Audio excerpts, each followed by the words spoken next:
విద్యార్థులు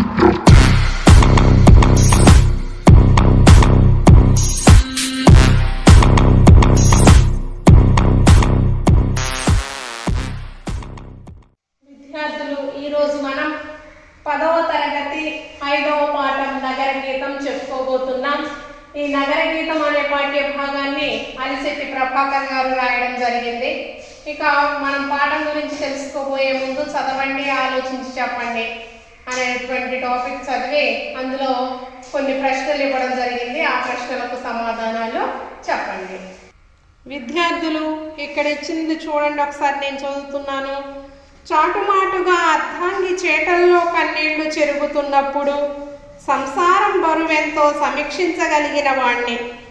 ఆకుపచ్చని చెట్టు, ఆహ్లాదభరితమైన వాతావరణమేమీ లేకుండానే పగలు రాత్రి అబ్స్ట్రాక్ట్ రేకుల కింద పడి ఎంత వేడెక్కినా మాడిపోకుండా ఉండగలిగిన మానవాతీతుణ్ణి. నరకప్రాయమైన నగర నాగరికతను నరనరాన జీర్ణించుకున్నవాణ్ణి. రోజుకో 2 కవితా వాక్యాల్ని రాయలేనా? అది మనకు పెన్నుతో పెట్టిన విద్య. కోర్స్ కవిత్వం ఎంత నిత్య నూతనంగా వెలికి వచ్చినా రాసిన ప్రతిదీ ఆణిముత్యం కాదని అందరికీ తెలుసు అని చెప్పేసి అలిశెట్టి ప్రభాకర్ గారు ఈ యొక్క కొన్ని వాక్యాలను మనకు ఇవ్వడం జరిగిందనమాట. కింద ఇచ్చిన ప్రశ్నలు చూడండి. చాటుమాటుగా అర్ధాంగి చేటలో కన్నీళ్లు చెరుగుతున్నప్పుడు ఈ వాక్యం ద్వారా మీరేం గ్రహించారు? ఈ వాక్యం ద్వారా మీరేం గ్రహించారు పిల్లలు? సాధారణంగా అయితే చేటల్లో బియ్యం, పప్పులు లాంటివి చెరుగుతారు. కానీ ఇక్కడ అర్ధాంగి కన్నీళ్లు చెరుగుతుంది అంటున్నారు. అంటే ఆమె తమ దారిద్ర్యాన్ని తలుచుకుంటూ కన్నీళ్లు పెట్టుకుంటుందన్నమాట. ఆ కన్నీళ్లు ఆమె చెరుగుతున్న బియ్యం చేటలో పడుతున్నాయని, ఆ బియ్యం ఆ కుటుంబానికి ఆ రోజు తినడానికి సరిపోతుందన్నమాట. ఆమె ఏం చేస్తుంది అంటే కన్నీళ్ళు, ఆమె ఆ బియ్యాన్ని బాగు చేస్తున్నప్పుడు ఆ చేటలో తన యొక్క కన్నీళ్లు పడుతున్నాయి. కవి నివాసం ఎట్లా ఉన్నది? కవి యొక్క నివాసం రేకుల షెడ్లో కాపురం ఉంటున్నాడు. ఆ రేకుల షెడ్లో చాలా వేడిగా ఉంటుంది. అక్కడ ఎండ అతన్ని మార్చివేస్తూ ఉంటుంది. ఆ రేకుల షెడ్లో రాత్రింబవళ్ళు వేడిగా ఉంటుంది. ఆ దుర్భరమైనటువంటి పరిస్థితుల్లో కవి నివాసం ఉంటున్నాడనమాట. నగర నాగరికతను నరకప్రాయమని కవి ఎందుకు అంటాడు? దానిపై మీ అభిప్రాయం ఏంటి? నగర జీవితం చాలా కష్టంగా ఉంటుంది. నగరంలో రోడ్ల మీద ప్రయాణం ప్రమాదకరంగా ఉంటుంది. ట్రాఫిక్ జామ్లు ఉంటాయి, ప్రమాదాలు జరుగుతూ ఉంటాయి. అద్దెకి ఇళ్ళు దొరకవు, మంచినీళ్ళు సరిగ్గా ఉండవు, మురికివాడలు ఎక్కువగా ఉంటాయి, పీల్చుకోవడానికి గాలి కూడా మంచిగా ఉండదు. అలా అంతా కలుషితమైపోతూ ఉంటుందన్నమాట. ఇక్కడ కవితాత్మక వాక్యాలు చదివారు కదా. ఈ కవి గురించి మీకు ఏమర్థమైంది? కవి గురించి ఏమర్థం చేసుకున్నారు మీరు? అతను చాలా పేదవాడని చెప్పేసి, నగర జీవితాన్ని నరకంగా భావిస్తున్నాడని చెప్పేసి, తర్వాత నగర జీవితం అతనికి ఇష్టం లేదని, తర్వాత రేకుల షెడ్లోనే కాపురం ఉంటున్నాడని, తర్వాత అక్కడ ఉండేటటువంటి పరిస్థితులు అతడి భార్య బీదతనాన్ని తట్టుకోలేక కన్నీరు పెడుతుందని మనకి ఇక్కడ అర్థమవుతుందన్నమాట. ఇకపోతే పాఠం నేపథ్యం, ఉద్దేశం. విద్యార్థులు ఇక పాఠం నేపథ్యం, ఉద్దేశం, అసలు పాఠంలో ఏం జరగబోతుంది, ఏముందనేది ఈ పాఠం నేపథ్యం, ఉద్దేశం ద్వారా మనకు తెలుస్తుంది. ఆధునిక కాలంలో మనుషులంతా నగరాల్లో జీవించాలని కోరుకుంటున్నారు. మరోవైపు పల్లెలో ఉపాధి అవకాశాలు తగ్గడంతో బతుకు తెరువు కోసం నగరాలకు వలస పెరిగాయి. నగరంలోని అనుకూల అంశాలన్నింటినీ వినియోగించుకోవాలనే కోరికతో మనుషులు నగరంలో ఉండడానికి తాపత్రయపడుతున్నారు. దీనితో అనేక నగరాలు అత్యధిక జనాభాతో కిక్కిరిసిపోతున్నాయి. చాలా సమస్యలు పెరిగిపోయాయి. ప్రపంచీకరణ ప్రభావంతో నగరం శరవేగంగా తన రూపం మార్చుకుంటుంది. సామాన్యుడికి అందనంత దూరంగా కదిలిపోతున్నది. మధ్యతరగతి అంతుచిక్కని ప్రాంతంగా మారిపోయింది. మనిషి యాంత్రిక స్థితిలోకి మారిపోతున్నాడు. తనకు తానే పరాయీకరణకు గురవుతున్నాడు. ఈ నేపథ్యంలో నగర జీవితంలోని యథార్థ దృశ్యాన్ని మన కళ్ళ ముందు నిలుపుతూ నగరపు మరో పార్శ్యాన్ని చూపుతూ వాస్తవాల్ని కఠినంగా నిర్వచించిన తీరును తెలియజెప్పడమే ఈ పాఠం యొక్క ముఖ్య ఉద్దేశం. విద్యార్థులు, పాఠం ముఖ్య ఉద్దేశం ఏంటి? ఆధునిక కాలంలో ఈ నవ సమాజంలో ప్రజలందరూ కూడా సిటీలకు అలవాటు పడి పట్టణాలకు వెళ్ళిపోతూ ఉన్నారన్నమాట. అలా పట్టణాలకు వెళ్ళి అక్కడ లేనిపోయినటువంటి అనేక దుర్భరమైనటువంటి పరిస్థితులకు లోనవుతూ ఉన్నారు.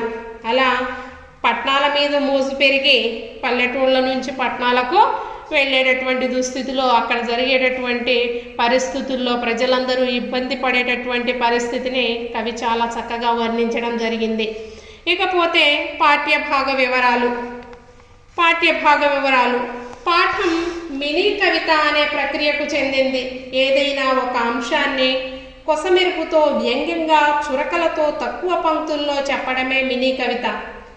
అలిశెట్టి ప్రభాకర్ కవిత అనే గ్రంథంలోని సిటీ లైఫ్ అనే మినీ కవితలో కొన్నింటిని నగరగీతంగా కూర్చడమైంది.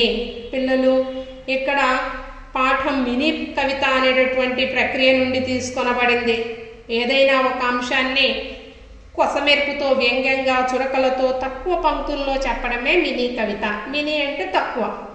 ఇక్కడ అలిశెట్టి ప్రభాకర్ కవిత అనే గ్రంథంలోని సిటీ లైఫ్ అనే మినీ కవితలలో కొన్నింటిని నగరగీతంగా కూర్చడమైంది. ఆ నగరగీతమే మన ప్రస్తుత పాఠ్యభాగం.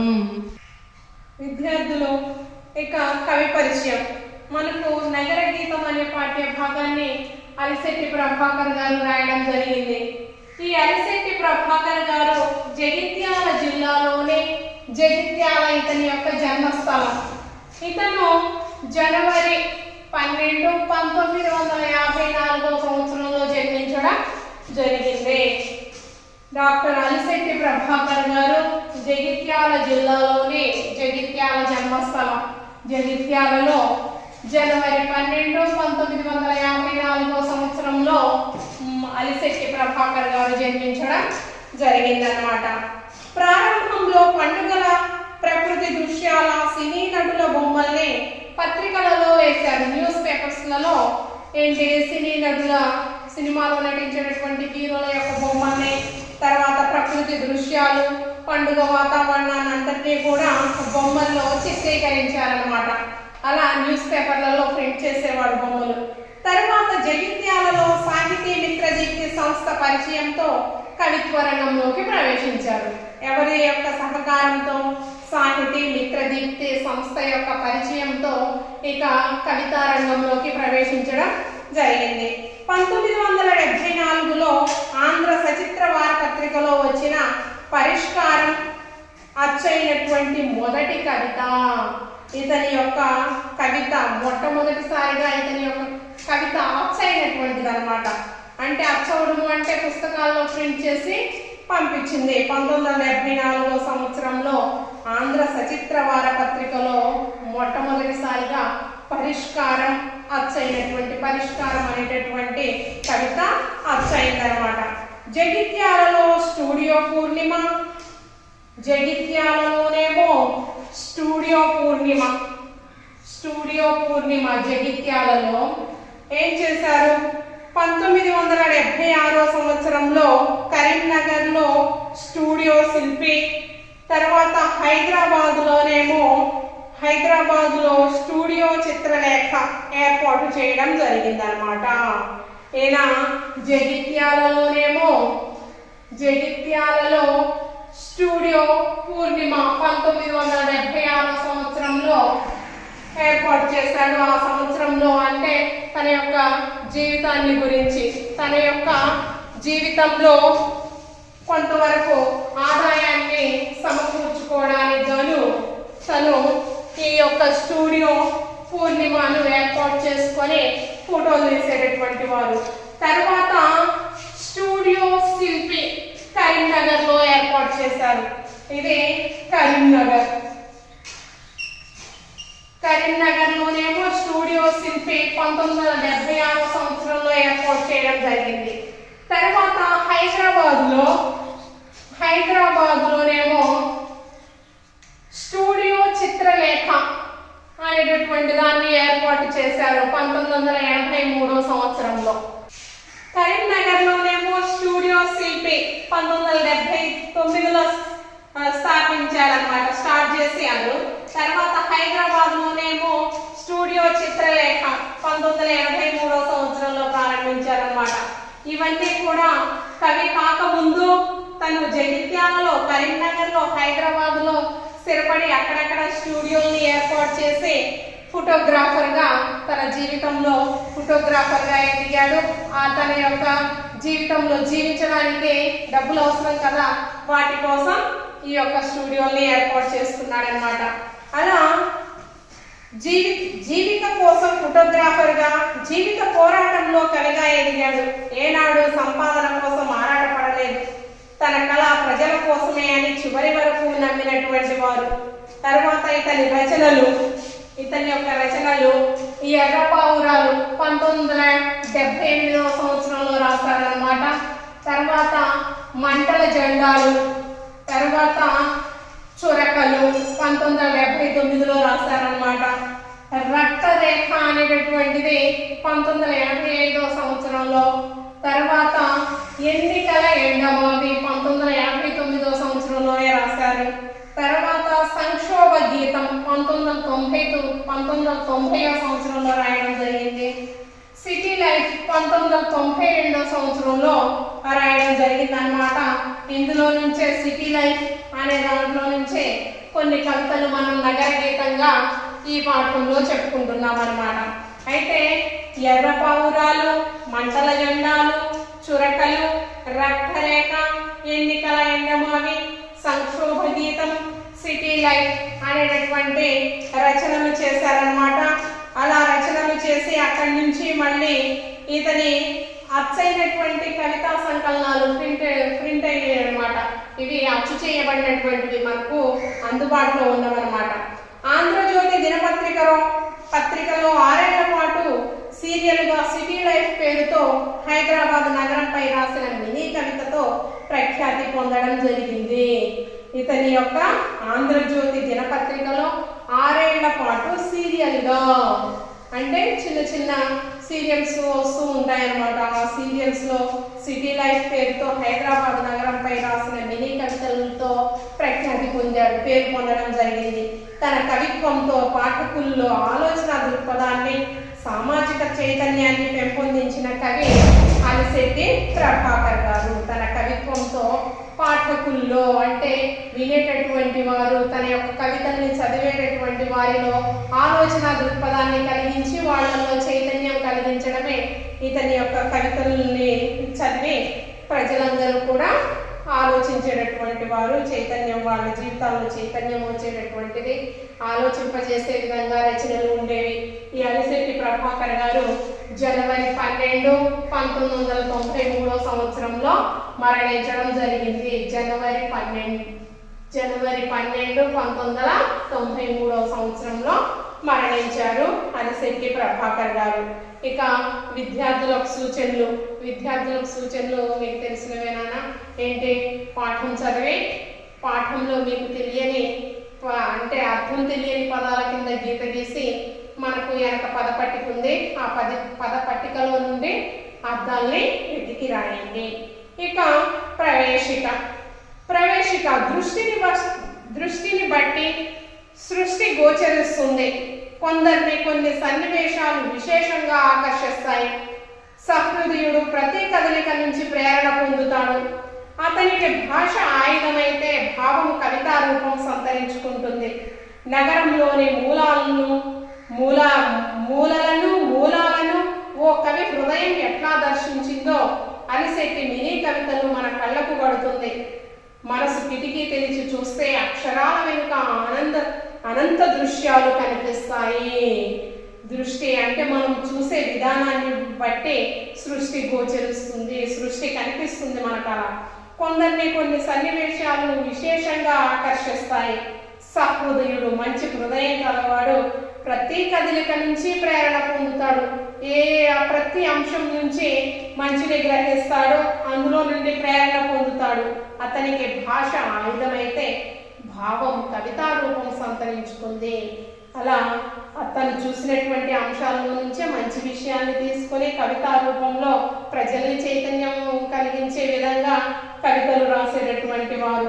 నగరంలో అంటే పట్టణంలో జరిగేటటువంటి సంఘటనలు, అక్కడ ఉండేటటువంటి ప్రజల జీవన విధానం ఏ విధంగా ఉంటుందో మనకు తన యొక్క కవితల ద్వారా చాలా చక్కగా దృశ్య రూపంగా కళ్ళకు కట్టినట్లుగా చూపించడం జరిగింది. ఇకపోతే పాఠంలోకి వెళదాం. విద్యార్థులు ఇక పాఠంలోకి వెళదాం. అలశెట్టి ప్రభాకర్ గారు నగరంలో ఉండేటటువంటి దుర్భరమైనటువంటి పరిస్థితిని మన కళ్ళకు కట్టినట్లు చూపించారు కదా. ఏ ఏ పరిస్థితులు పట్టణాల్లో ఉంటాయో చూద్దాం. ఇక చూడండి, మనకి ఇచ్చినటువంటి మినీ కవిత చిన్న గేయం లాంటిది అన్నమాట. నగారము కింద నయగార దుమి కింద, 4 రోడ్ల కూడలిలో ఏమది, అదే నగరరణ్య పోరు నరుడి జీవన ఘోష. నగారము కింద నయగార దుమి కింద. నగార అంటే పెద్ద ఢంక, డోలు, పెద్ద ఢంక, పెద్ద ఢంక. నగార అంటే పెద్ద డోలు. మనకు మగధీర సినిమాలో రామ్ చరణ్ వాయిస్తాడు అనమాట. చివరిలో మొదట్లో రాజ్యాలలో ఉంటాయన్నమాట పెద్ద డోలు లాంటిది, పెద్ద డంక. నగార మోగిందా, ఆ పెద్ద నగార, పెద్ద ఢంక మోగిందా. నయగార దుమి కింద. నయగార అనేటటువంటిది జలపాతం అన్నమాట. జలపాతం అమెరికాలో ఉన్నటువంటి అతిపెద్ద జలపాతం. దుమి కింద, అది ఒకేసారి దుమకడం అంటే నీళ్లు పైనుంచి కిందకి ప్రవహిస్తే ఏ విధంగా అయితే శబ్దం వస్తుందో అలాంటి పెద్ద సౌండ్ అంటే నంగారా. ఈ నగారాన్ని పెద్ద ఢంకాన్ని మోగించేటప్పుడు ఏ విధమైనటువంటి ధ్వని వస్తుందో, శబ్దం వస్తుందో, అలాగే నయగార జలపాతం దూకినప్పుడు కూడా ఏ విధమైతే ధ్వని వస్తుందో అలాంటి ధ్వనులు పట్టణాల్లో ఉంటాయి అని చెప్పేసి అలశెట్టి ప్రభాకర్ గారు అంటున్నారు. 4 రోడ్ల కూడలిలో ఏమది. 4 రోడ్ల కూడలి, 4 రోడ్లు కలిసేటటువంటి ప్రదేశం, ఆ స్థలాన్ని 4 రోడ్ల కూడలిలో ఏమది, అదే నగరరణ్య పోరు. నగరరణ్య పోరు, అరణ్యం అంటే అడవి. అడవిలో వచ్చేటటువంటి పెద్దదైనటువంటి శబ్దం, ఆ చప్పుడిలాగా ఆ 4 రోడ్ల కూడలిలో వచ్చేటటువంటి శబ్దాన్ని అరణ్యంలో వచ్చేటటువంటి శబ్దంతో పోల్చారు కవి గారు. హోరు అంటే శబ్దం అన్నమాట. నరుడి జీవన ఘోష. నరుడు అంటే మానవుని యొక్క జీవన ఘోష, జీవన విధానంలో వచ్చేటటువంటి అద్భుతమైనటువంటి అనేక దుష్పరిణామాలు. ఎలా ఉందట నగరం? పెద్ద ఢంకాను మోగించినప్పుడు వచ్చేటటువంటి శబ్దం ఎలా అయితే ఉంటుందో, ఒక నయగార జలపాతం దూకేటప్పుడు ఎలాంటి పెద్ద శబ్దం వస్తుందో, అదే విధంగా 4 రోడ్ల కూడలి కలిసినటువంటి ఆ ట్రాఫిక్ లో ఏ విధమైనటువంటి భయంకరమైనటువంటి శబ్దాలు, అన్ని బండ్లు ఒకేసారి వచ్చేసి భయంకరమైనటువంటి శబ్దాలు చేస్తూ ఉంటారన్నమాట. ఆ శబ్దాలలాగా అంటే అరణ్యంలో ఉన్నటువంటి హోరులాగా, పెద్ద ధ్వనిలాగా నరుడి యొక్క జీవన విధానం కొనసాగుతూ ఉంటుంది నగరంలో, పట్టణంలో, సిటీ లైఫ్లో. సిటీలో జీవించేటటువంటి వ్యక్తి ఈ విధమైనటువంటి అన్ని శబ్దాలను వినవలసి వస్తుంది. తల్లి ఒడి వంటి పల్లె సీమను వదిలి తరలి వచ్చిన పేద రైతులు, ఇనుపెట్టెల్లాంటి పట్టణాలలో ఊపిరాడని నీ బతుకులు. తల్లి ఒడి వంటి పల్లె సీమను వదిలి, తల్లి ఒడి లాంటి, కన్న తల్లి ఒడి వంటి స్వచ్ఛమైనటువంటి ఆ ఒడిని వదిలేసి అలాంటి పల్లెసీమల్ని తల్లి ఒడితో పోల్చారు పల్లెసీమల్ని కవి గారు. పల్లెసీమలు అలాంటి కన్న తల్లిని వదిలేసి వచ్చిన విధంగా పల్లెసీమల్ని వదిలేసి తరలి వచ్చిన పేద రైతులు, చిన్న సన్నకారు రైతులు, 1-2 ఎకరాల భూమి ఉన్నోళ్ళు ఏం చేస్తారు? ఈ యొక్క పట్టణాల మీద రోజుతో పట్టణాలకు వచ్చేసి ఇనుపెట్టె లాంటి పట్టణాలలో ఇనుపెట్టెలు ఇనుముతో తయారు చేసినటువంటి పెట్టెల్లో అంటే చిన్న చిన్న ఇళ్లను పట్టణాల్లో ఉండేటటువంటి ఇళ్లను ఇనుపెట్టెలతో పోల్చడం జరిగింది.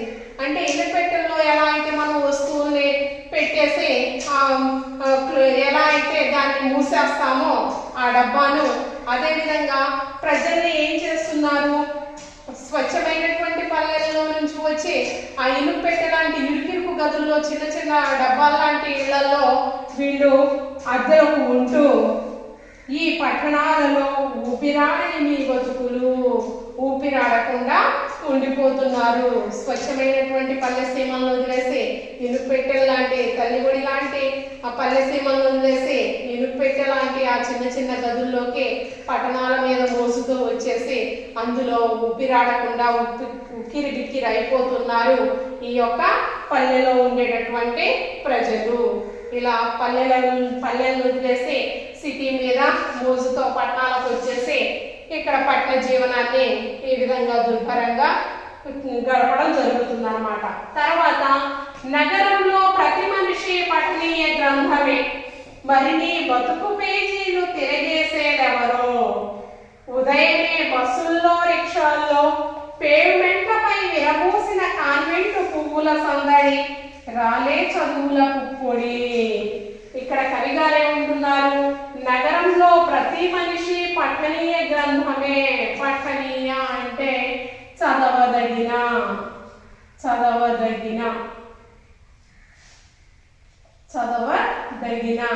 పుస్తకం లాంటి వారు. ఏంటి, ఇక్కడ నగరంలో ఉన్నటువంటి ప్రతి మనిషి పఠనీయ గ్రంథమే, చదవదగిన పుస్తకమే. పుస్తకంలో అనేక విషయాలు ఉంటాయి అన్నమాట. మంచి విషయాలు ఉంటాయి, చెడు ఉంటాయి, సంతోషం కలిగించేవి ఉంటాయి, బాధ పెట్టేవి ఉంటాయి. అలా ప్రతి ఒక్కటి కూడా చదవదగిన పుస్తకమే. నగరంలో ఉండే ప్రతి మనిషి కూడా చదవదగిన పుస్తకమే. మరి నీ బతుకు పేజీలు తిరగేసేదెవరో.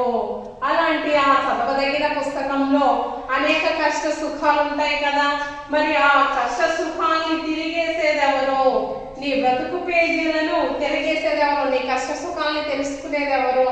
అలాంటి పరిస్థితిలో నువ్వు ఉన్నావు. అందరి జీవితాల్లో కష్ట సుఖాలు అనేటటువంటివి ఉంటాయి, అనేక ఇబ్బందులు ఉంటాయి.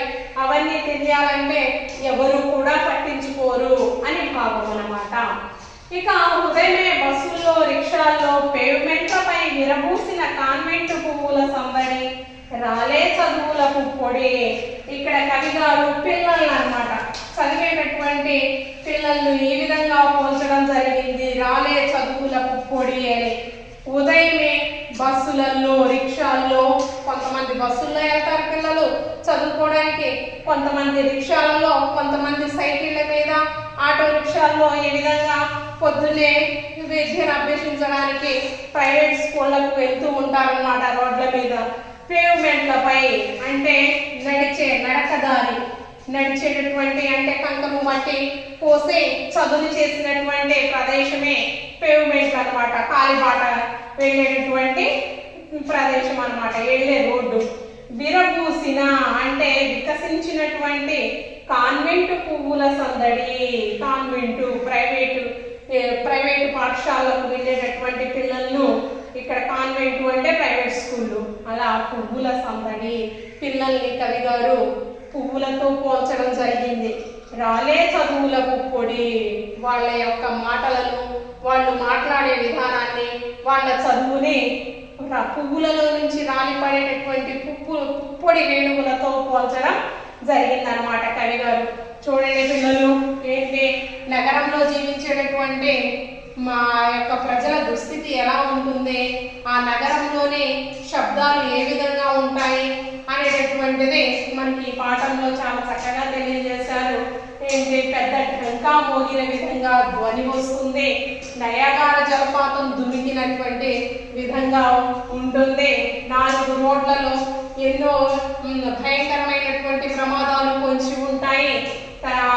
ఒక అడవిలో ఉన్న విధంగానే ఉంటుంది మానవుని యొక్క విధానం, అక్కడ ఉండేటటువంటి విధానం. తల్లి ఒడి లాంటి పల్లె సీమలను వదిలేసి చిన్న చితక రైతులందరూ పట్టణాలకు వెళ్తారు. అలా ఇనుము పెట్టే లాంటి చిన్న చిన్న గదుల్లో బంధింపబడి ఊపిరాడకుండా వాళ్ళ బ్రతుకులు ఉంటాయి. అక్కడ కాలుష్యం కూడా ఎక్కువే ఉంటుంది. తర్వాత మనకు మంచి గాలి పీల్చుకోవడానికి కూడా అవకాశం ఉండదన్నమాట, స్వచ్ఛమైన గాలి. అదేవిధంగా నగరంలో ప్రతి మనిషి కూడా చదవదగినటువంటి పుస్తకమే. అనేక కష్ట సుఖాలు ఉంటాయి. ఒకరి కష్టాలు ఒకరు పంచుకోవడానికి వీళ్ళు ఉండదు, ఎవరిళ్లలో వాళ్ళే ఉంటారన్నమాట. అలా ఉదయమే బస్సుల్లో రిక్షాల్లో పిల్లలందరూ కూడా స్కూళ్ళకి వెళ్తారు. ఆ యొక్క కాలినడకన ఆ ఫుట్పాత్ పై ఇక పువ్వులతో ఆ పిల్లల్ని పోల్చారు. ఆ పువ్వుల్లో నుంచి రాలిపడేటటువంటి పుప్పొడి రేణువులతో పిల్లల యొక్క చదువుని పోల్చడం జరిగిందనమాట కవి గారు. తర్వాతే పాఠాన్ని మరొక పాటలో చూడండి.